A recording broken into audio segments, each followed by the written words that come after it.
একটা ভিডিও করব। ইদানিং একজন বাংলাদেশি মেয়ে, মুসলিম মেয়ে, সে যখন সুইডেনের আজীবন বা পারমিশন মানে পাইয়ে গেছে আজীবনের পারমিশন, সে খুব হ্যাপি। সে বুঝতে পারছে যে সত্যি কাফরের দেশেই সবচেয়ে বড় শান্তি। সেদিক থেকে সে মানে জিনিসটা পাইয়ে গেছে, সে বড় হ্যাপি। এটা সোশ্যাল মিডিয়ায় বলে সে নিজের যোগ্যতায় মানে সে সবকিছু করছে। এখন আমার মেয়েটার জন্য রিয়েলি আফসোস হয়। পাইছো এদেশে একটা সময়ের পর সবাই পাইয়া যায়, কেউ 5 কেউ 10 15 যেটাই হোক, মানুষ একটা সময় পর সিটিজেন হয়েই যায়। এখন কথা, এই মেয়েটার জন্য আফসোস আমার এইটাই, এই মেয়েটা কিন্তু একটা ছেলের হাত ধরে আইছে। এই মেয়েটা না, এরকম হাজারো মেয়ে, আমার মতন থেকে হাজারো মেয়ে একজনের হাত ধরে আসে। কিন্তু দুর্ভাগ্য, সত্যি কথা যদি বলি, কিছুদিন পর যখন ঝগড়াঝাটি হয়, অনেক সুযোগ সুবিধা মোটামুটি পায়, কিন্তু তখন জামাইকে ছেড়ে দিয়ে চলে যায়। ঝগড়া তো হয়, একসাথে থাকতে গেলে একটু 19-20 হয়েই যায়। কিন্তু ওর মতন শুধু মানে তাসনিয়া না, আমি তাসনিয়ার নাম ধরেই বলি, ওর জন্য আমার খারাপ লাগে। আমাকে আগে ভাবছিলাম যে ওর জামাইয়ের সাথে হয়তো ওর সম্পর্ক শেষ হয়ে গেছে, এটা অনুমান করছিলাম। ওকে অনেক সময় রেসপন্স করছি, ও কোনো উত্তর দেয়নি, কিন্তু এবার ও ক্লিয়ার করছে, যেহেতু আজীবন ও পারমিশন পাইয়ে গেছে, ও ক্লিয়ার করছে যে আমার সাথে সম্পর্ক নাই। কিন্তু ওর জন্য এইটাই আফসোস, মানে মানুষ কি একা চলতে পারে? যদি আমি বিদেশিদের কথাও বলি, অধিকাংশ মানুষ ডিপ্রেশনে যায়। তোমরা যারা বিদেশিদের কথা বলো, যে সুইডিশ হোক, ফ্রান্স হোক বা ইউরোপিয়ান হোক, এর অধিকাংশ মানুষ কিন্তু ডিপ্রেশনে যায়। আমার জামাইয়ের সাথেও কিন্তু আমার মাঝে মধ্যে তুমুল আকারে দ্বন্দ্ব হয় না সেটা কিন্তু না, প্রচন্ড ব্যাপারে কিন্তু দ্বন্দ্ব হয়। তার মানে এই না একজন মানে ছেড়ে দিয়ে চলে গেলাম, আমি চলে গেলে তার কি হবে? তার লাইফ কি থাইমা থাকবে? থাকবে না। এ যাবৎ বিদেশে এসে বহুত মায়েরা ডিভোর্স দিয়ে চলে গেছে, ভাবছে আরে আমাকে আর কে পায়, আমি তো আমাবস্যার সাথ পাইছি, আমি তো বেহেশতে ঢুকে গেছি, এখানে আমার জামাই দরকার নেই। তাদের যে কি করুণ দশা গেছে এটা কল্পনাও করতে পারবে না। মানে মানে এত খারাপ তাদের করুণ দশা, মানে শেষ পর্যন্ত তারা মানে কয়টা যে আমার জামাই এক্সাম্পল দিচ্ছে, মানে এই দেশে সাপোজ জামাইয়ের সাথে আইছে, 2 দিন পর সে আর একটা অল্প বয়সী ছেলের হাত ধরে চলে গেছে, সেই ছেলেটা কাগজ বানাই আবার তাকে ছাইড়ে দিয়ে চলে গেছে। পরে তারা এখন অসুস্থ, তার পাশে থাকার মতো কেউ নেই। অনেকে ভাবে কি আমি সুন্দর, আমার বয়স 28 বা 30 বা 25, আমি চিরজীবন এমনই থাকবো, এত কি সহজ? মানে আফসোস, একদিকে ওর জন্য আমার করুণা হয়। জামাইটা দেখছিলাম ওই সময়, ওর একটা স্ট্যাটাস দেখছিলাম, তাই আমি আজীবন এই জামাইয়ের কাছেই থাকবো, আজীবন। এই জন্য মাঝে মধ্যে ভিডিওতে বলে যে কোনো কি বুঝতাম না, যে কোনো কিছু নিয়ে না গ্যারান্টি দিতে নাই আসলে। শেষ মতো আর কি ওর সম্পর্কটা শেষ। কিন্তু ওর এত খুশি ও ভালো না, জীবনটা সুইডেনের মতো দেশে একা জীবন রিয়েলি টাফ।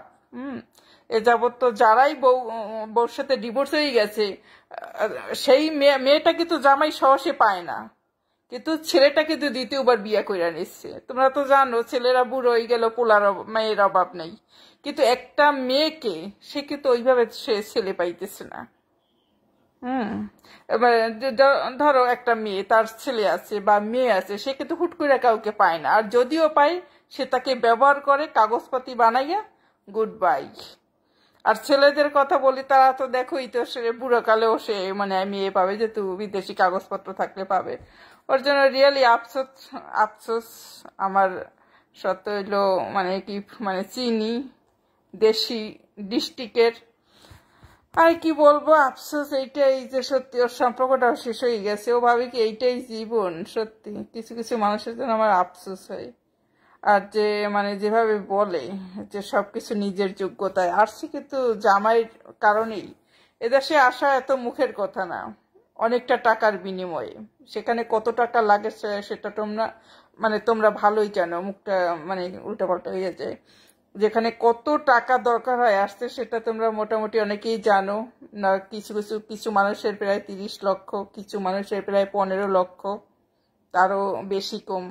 এরকমই নর্মাল যদি একজন একটা বিজনেস যে করে হোটেল, তাকে যদি বলো আমাকে আইনা দাও, সে তোমাকে 30 থেকে 35 লক্ষ টাকা অফার করবে।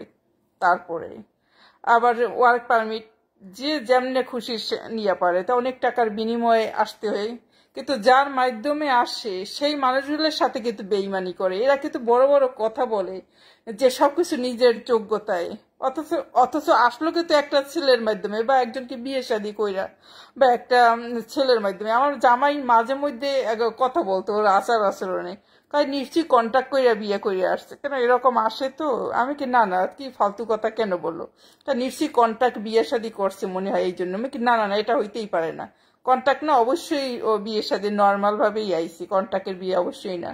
কিন্তু সত্যি সত্যি ও একদম আর দর্জনার মতনই হয়ে গেল। আফসোস। ভিডিও তো করে অনেক রকম, যে খারাপ মেয়েরা কি কেমন করে, বাংলাদেশের চামড়া ব্যবসায়ীরা কেমন করে, অথচ ওর জন্য আফসোস। ও একটা জামাইয়ের সাথে ডিভোর্স, এই অবস্থায় পড়াশোনা করে, সে কিভাবে 3-4 লাখ টাকার মোবাইল ইউজ করে তাও আমার জানা নাই। যাই হোক, আফসোস এইটাই যে সত্যি পৃথিবীতে তো একা মানুষ চলতে পারে না, ভবিষ্যতেই পস্তাবে। ওই যে কয় না, উপরের হাসিটাই দেখে, যারা বেশি হাসে তাদের মনে দুঃখও বেশি, বুঝছো? যারা বেশি হাসে হা হা হা হা করিয়া, কিন্তু দুঃখটাই বেশি, যে উপরের হাসিটাই সব না, ভিতরে হয়েছে বড় কষ্ট। এ যাবৎ একটা কথাই বলি, বিদেশে শুধু সুইডেন না, যে কোনো দেশের যে কয়টা বাঙালি ছেলেদের ডিভোর্স দিছে স্বইচ্ছায়, সবগুলোর অবস্থা করুণ পরিণতি, একদম খারাপ। তারা হয়তো টাকা পয়সা কেউ কাজ কাম করে ইনকাম করে, কিন্তু মানসিকভাবে কিন্তু তারা সবই, পরিচিত তো 2-1 জন আছে।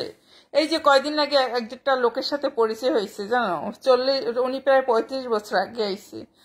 সে তার দ্বিতীয় বাংলাদেশ থেকে একটা বিয়ে করে আনছে, সেই 15 বছর পর তাকেও ডিভোর্স দিয়ে সেই মহিলা চলে গেছে। সেই ঘরে তার যখন বাচ্চা হয়েছে, সে নিজের পায়ে যখন দাঁড়াইছে, সে বাংলাদেশ থেকেও একটা দেখা যায় ছেলেকে নিয়ে আইছে আর এক ঘরের, তখন ওই ওই ওই পুরুষের সাথে যখন সে তার সবকিছু হিসাব নিকাশ করাই গান্ডা হয়েছে, সে যখন নিজের পায়ে নিচে দাঁড়াই গেছে, তখন কি করছে, তার সাথে সম্পর্ক শেষ। এখন ওই তার সাথে আমার পরিচয় হয়ে গেছে, এখন বলে যে আমার ডিভোর্স, আমি ডিভোর্সি। পরে ভাবি কি ঘটনা কি, যার সাথে কথা বলি কয় আমি ডিভোর্সি। মেয়েগুলোও আছে, যখন নিজের পায়ে ভাবে ভাই দাঁড়াই যায়, যে কোনো মেয়ে যখন নিজের পায়ে দাঁড়াই যায়, তখন 1-1.5 লাখ টাকা ইনকাম করে বা তার বেশি কম, তখন ভাবে আমাকে আর কে পায়, আমি স্বাধীন, আমি মুক্ত, আমি যা খুশি তাই করব। কিন্তু ওদের করুণ পরিণতি হয় লাস্ট ফিনিশিং এ। যাই হোক, যার যার ব্যক্তিগত ব্যাপার, খারাপ লাগে ওকে আমি, মানে দেশি মানুষ, একই এলাকার এরকম কিছু না, কিন্তু দেশি, এইটা এইটা একই এলাকার কিচ্ছু না, দেশি। একবার ওকে আমি ভাবছিলাম ওকে আমি বাসায় ওকে আসতে বলবো যে আয়, কিন্তু ওকে আমার জামাই পছন্দ করে না। ওর আচার আচরণ দেখে সত্যি কথা কি, ওকে আমি কয়বারই ভাবছি আমাকে ও দেশি, দেশি বলতে একই ডিস্ট্রিক্ট না, জাস্ট দেশি, যেরকম নোয়াখালী যেমন সিলেট এরকম। ভাবছিলাম কয়বার ফোন দিয়ে বলবো আয় বাসায় একটু বেড়াই যা, কিন্তু আমার জামাই ওকে পছন্দ করে না, তাই ওর আচার আচরণ কোনোটাই ওর পছন্দ না। পরে ভাবি কি, একটা বাসায় আসলে তো কোনো, সে থাকতেই পারে বা আসতেই পারে। কয়েকদিন আগে আমার বাসার পাশ দিয়ে ঘুরে গেছে একজনে, আমাকে আবার ফোনে বলে সেও আমার দেশি, সে এখানে 35 বছর, কেন তার ভিডিও তার আচার আচরণ ফলো করে। পরে বলে কি যে তোমার বাসার পাশ থেকে সে ঘুরে গেছে, সে আন্টি আবার বলে যে তোমার বাসার পাশ থেকে তো ঘুরে গেছে। আমি কই কবে, কেন দেখো ওই ভিডিওতে তো তোমার বাসার পাশের দেখাইছি। পরে বলতে জানি না, তো তাহলে তো বলতাম যে আমার বাসা থেকে ঘুরে যায়। কিন্তু আফসোস এইসব মেয়েদের জন্য যাদের সাথে জামাইয়ের সাথে ডিভোর্স হয়ে যায়। হয়তো পৃথিবীতে বাঁচবে, কিছু একটা করবে, একা পথ চলার জীবন রিয়েলি টাফ। ধরো একটা মেয়ে একা ইনকাম করবে না, একা ইনকাম করবে, সেই টাকায় চলা জীবন মানে অনেক মানে কঠিন আসলে। বিদেশের বাড়ি তো কেউ কারো না, সাপোজ এই ঘরের ভিতর আমরা কিছু হইলে সবাই সবার পাশে দাঁড়াবে, এখানে তো কেউ কারো না, অপ্রয়োজন ছাড়া পাশে পাশে কেউ কাউকে মানে করে না। টিপ দেওয়াই যায়, কলিং বেল টিপ দেওয়াই যায়, কথা বলাই যায়, তারপরও নানান দেশের মানুষ দেখা যায় পাশে, এক দেশের মানুষ ওই পাশে। আমাকে বাংলাদেশ যে পাশে গেলাম, একজনের টিপ দিলাম, ভাই বিপদে পড়ছি আসেন, এসব দেশেও আসবে, কিন্তু জিনিসটা কেমন, মানে কেউ কাউকে তো এখানে বড় চোখে বিপদে পড়লে ওই পুলিশে ফোন দেয়, হুম, এই যে হ্যালো এত এত নাম্বারে আমি ধরো আমার কেউ অসুস্থ হইলাম একদম ডাইরেক্ট পুলিশে ফোন, তারা পুলিশ মুলিশ আইসা অসুস্থ হইলে হাসপাতালে নিয়ে যায়, যেখানে পাশের মানুষের হেল্পের দরকার হয় না, ডাইরেক্ট ওই নাম্বারে ফোন দিলে অ্যাম্বুলেন্স আইসা একেবারে ডাক্তার ওভাবে চলে যায়, হাসপাতালে নিয়ে যায়। তাই এভাবে আসলে তো যাই হোক, ওর জন্য আমার আফসোস যে সত্যি মানুষের হাসিটাই সব না। আমার এই ধরনের মেয়েদের জন্য আফসোস লাগে। আমার জামাইয়ের সাথেও আমার দ্বন্দ্ব কিন্তু হয়ে যায় মাঝে মধ্যেই। ও বলে, একটা ভিডিওতে দেখলাম বলে জামাই বলছে চলে যাও বাসা থেকে, অনেক সময় হয় তখন বলে চলে যায়।